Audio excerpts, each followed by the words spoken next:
This is for the people who were recommended laser treatment instead of self love, for the ones who were told to erase before they were told to embrace.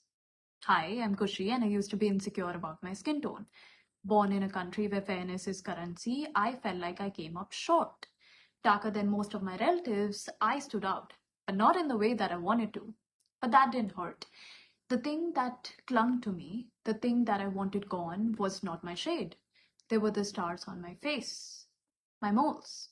There were so many, too visible, too loud for quiet confidence. People didn't say much, but when they did, they said that it looked like the solar system.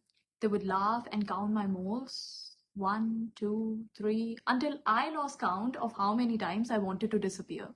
I told my mom, I want them gone, all of them.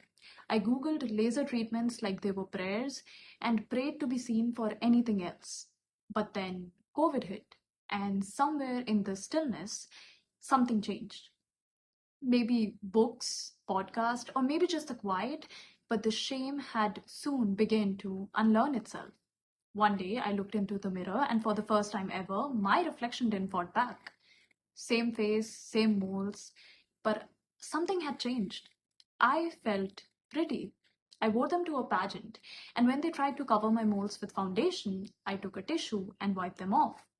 Let them shine, I thought, because why should I hide something that makes me me?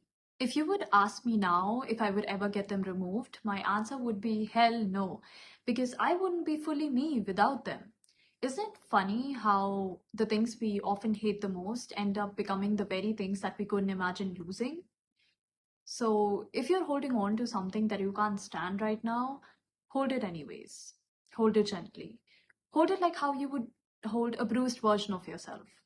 Because sometimes the things that feel like your flaw are actually your future, just waiting to be loved.